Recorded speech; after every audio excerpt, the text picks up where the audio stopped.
और अब बात ऑपरेशन वर्दी की। आतंकी अक्सर भारतीय सेना की वर्दी पहनकर घुसपैठ करते हैं ताकि हमले से पहले तक पहचान छिपी रहे, और ये वर्दी देश के हर शहर में बड़ी आसानी से मिल जाती है। सेना ने पठानकोट हमले के बाद सेना की वर्दी बेचने वालों को गाइडलाइंस जारी की हैं, लेकिन इसके बावजूद सेना की वर्दी दुकानों में मिल रही है। न्यूज 24 के संवाददाताओं ने देश के 5 बड़े शहरों में रियलिटी चेक किया है। देखिए हमारी एक खास रिपोर्ट, ऑपरेशन वर्दी।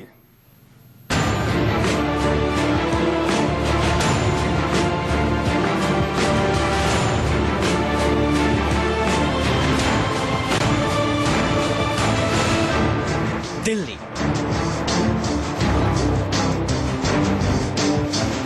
गाजियाबाद,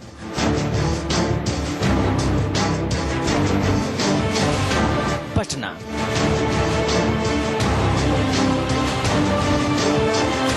श्रीनगर,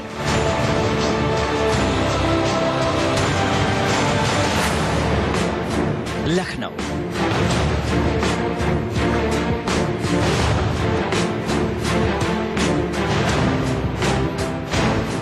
पठानकोट एयरफोर्स स्टेशन पर सेना की वर्दी पहने पाकिस्तानी आतंकियों के हमले के बाद सेना ने आम लोगों से सैनिकों जैसी वर्दी न पहनने के लिए कहा है। सेना की ओर से गाइडलाइंस भी जारी कर दी गई है। आर्मी की वर्दी बेचने और खरीदने की देश भर में क्या है हकीकत, आज हम आपको बताएंगे। लेकिन पहले इन तस्वीरों को देखिए। देश की राजधानी दिल्ली हो या इंडियन एयरफोर्स स्टेशन वाला शहर गाजियाबाद, पटना हो या लखनऊ, या फिर सुरक्षा के लिहाज से सबसे अहम श्रीनगर, दुकानों में सेना, बीएसएफ, एसएसबी और पुलिस की वर्दियां सजी हुई है। वर्दी बेचने और खरीदने का काम धड़ल्ले से हो रहा है। Jacket, sweater, lower, badge, star, हर चीज सरेआम बिक रही है। कैप से लेकर बूट तक एक सैनिक की जरूरत का हर सामान बिकने के लिए टंगे हुए हैं। वर्दी बेचने का ये कारोबार दिल्ली से लेकर श्रीनगर तक और लखनऊ से लेकर पटना तक बेरोक टोक चल रहा है। कोई भी जब चाहे तब कभी भी कहीं भी इन चीजों को आसानी से खरीद सकता है। इस कारोबार से उड़ रही है कानून की खुलेआम धज्जियां। न्यूज 24 ने इसका रियलिटी चेक किया है। आपको शहर दर शहर की तस्वीर दिखाएंगे, लेकिन सबसे पहले बात राजधानी दिल्ली। आतंकियों के निशाने पर सबसे ज्यादा दिल्ली होती है, लेकिन यहाँ फौजियों का jacket, sweater, lower, badge, star, हर चीज सरेआम बिक रही है।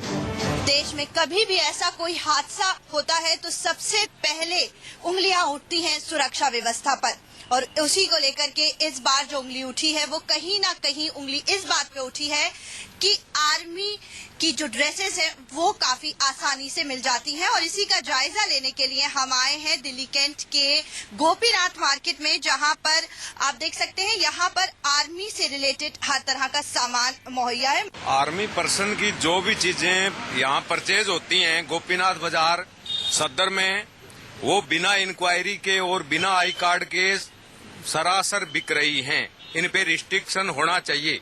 आइडेंटिटी कार्ड चेक किया जाता है या नहीं? नहीं, कोई आइडेंटिटी कार्ड नहीं चेक किया जाता है। ऐसे ही आसान तरीके से मिल जाता है सामान। तो आर्मी से रिलेटेड जो सामान है वो आसानी से हाँ मिल जाता है, कोई दिक्कत नहीं है, कोई मना नहीं है, सब ले लेते जाके। कोई नहीं, कोई कार्ड चेक नहीं कराता, कुछ नहीं दे देते। तो आपने ये देखा राजधानी दिल्ली का हाल है, जहां आसानी से सेना की वर्दी और दूसरे सामान कोई भी खरीद सकता है। अब आपको लिए चलते हैं दिल्ली से सटे यूपी के गाजियाबाद में। यहाँ भी सेना के सामानों की दुकानें सजी हुई है। पुलिस की ड्रेस भी यहाँ सरेआम बिकती देखी जा सकती है। वर्दी बेचने के नाम पर कानून की सरेआम धज्जियां उड़ाई जा रही है। दुकानदार तो यहाँ चेहरा देखकर सामान बेचते हैं। तो जब ये लोग आते हैं तो आप क्या देखते हैं, क्या आप कैसे तस्दीक करते हैं कि वाकई वो? नहीं तो चेहरे से पता चल जाता है। कोई आइडेंटिटी प्रूफ वगैरह? नहीं, आइडेंटिटी वगैरह कुछ ऐसे नहीं देखते। नहीं, वो तो आदमी का हाव भाव, कटिंग वगैरह से आइडिया हो जाता है कि आदमी फोर्स में है या नहीं है। और अब बात बिहार की राजधानी पटना की, जहां का हाल भी कुछ अलग नहीं है। पटना में भी वर्दी की दुकानें खुलेआम चल रही है। न्यूज 24 संवाददाता ने दुकान पर पहुंचकर जायजा लेने की कोशिश की तो दुकानदार दुकान छोड़कर ही गायब हो गया। अभी हम दानापुर कैंटोनमेंट एरिया के बाहरी परिसर में हैं। यहाँ से दानापुर कैंटोनमेंट एरिया शुरू होता है, लेकिन यहाँ पर आप देखेंगे कि वर्षों से यहाँ दुकानें लगी हुई हैं जहाँ पर मिलिट्री से संबंधित सामान यहाँ मिलते थे, चाहे वो ब्लैंकेट हो, वर्दी हो, ड्रेसेज हो, हर तरह के सामान मिलते थे। और सिर्फ एक दो दुकानें नहीं, कई दुकानें इस एरिया में हैं जो पिछले कई सालों से यहाँ पे चली आ रही हैं, जहाँ पर सिर्फ मिलिट्री मैन कैंप के लोग नहीं बल्कि सिविल के लोग भी जो है यहाँ से सामान लेते थे। नए नियम की जानकारी इन तक नहीं है, दुकानदार के पास नहीं। और हम जब यहाँ पहुँचे हैं तो आप देख सकते हैं कि दुकानदार जो यहाँ पे अंदर बैठे हुए थे वो दुकान छोड़ के चले गए हैं।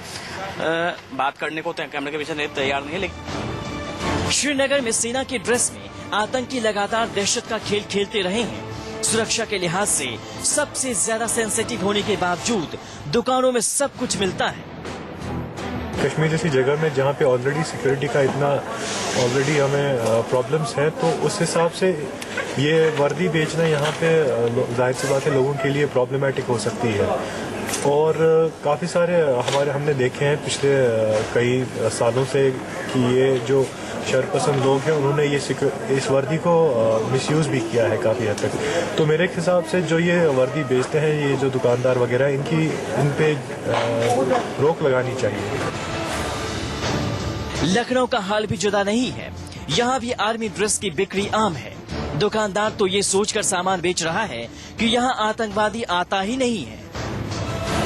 इस समय हम राजधानी लखनऊ के कैंट इलाके में तोपखाना बाजार में हैं और आप ये देख पा रहे होंगे कि आर्मी की जो यूनिफॉर्म है वो यहाँ पर साफ देखी जा सकती है। लेकिन इसके अलावा जो आर्मी पैटर्न ड्रेसेस होती हैं, यानी कि जिनका कलर जो आर्मी की ड्रेस होती है उससे मिलता जुलता होता है, उस तरह की तमाम सारे कपड़े बाजार में देखे जाते हैं। जैसे ये आप देख पाएंगे सामने, ऊपर की ड्रेसेस जो है वो सेना से संबंधित है, लेकिन नीचे के कपड़े आप देख पाएंगे कि उन्हीं से जुड़े हुए कुछ कलर्स के कपड़े हैं जो यहाँ पर देखे जा सकते हैं। है कि आर्मी की तरफ से ये बात कही जा रही है कि जो आर्मी पैटर्न ड्रेसेस हैं वो दुकानदार ना बेचें और आम लोग उसे ना खरीदें, ना पहने, क्योंकि देश में आतंकी घटनाएं बहुत सारी इस तरह की देखने को मिल रही है। नहीं, आतंकी लोग तो यहाँ आते ही नहीं है, वो तो पूरा इंडिया में ड्रेस बिक रही है, केवल तोपखाना बाजार नहीं, दिल्ली ये मेन जो है इसके लिए फेमस है पहले से ही।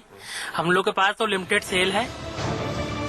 पंजाब के पठानकोट और उससे पहले दीनापुर आतंकी हमलों में दहशतगर्दों ने सेना की वर्दी का इस्तेमाल किया है। वर्दी को बेचने के लिए बाकायदा नियम बनाए गए हैं। वर्दी बेचने के नियम के मुताबिक पहचान पत्र दिखाने पर ही सेना की वर्दी खरीद सकते हैं। लेकिन दिल्ली से लेकर पटना तक और लखनऊ से लेकर श्रीनगर तक सुरक्षा और कानून की धज्जियां उड़ाई जा रही है, जो सीधे सीधे देश की सुरक्षा के साथ खिलवाड़ है और आम लोगों की जिंदगियों के साथ मजाक है। देखना होगा कि कब कागजों पर लिखा नियम हकीकत में लागू होता है। Bureau report, news 24।